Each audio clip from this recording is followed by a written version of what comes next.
मुंबईतील गिरगाव परिसरातील श्री बाबुलनाथ मंदिर इथं श्रावणी सोमवार निमित्त फुलांनी सजावट करण्यात आली आहे.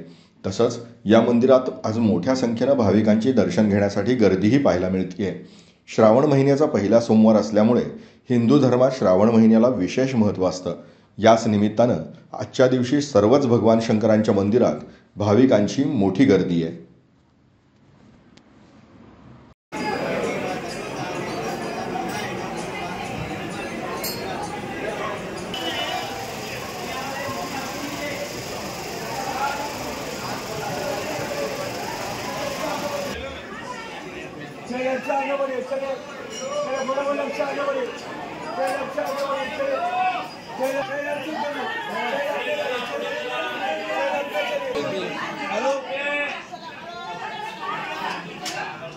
केबल ना केबल टेंशन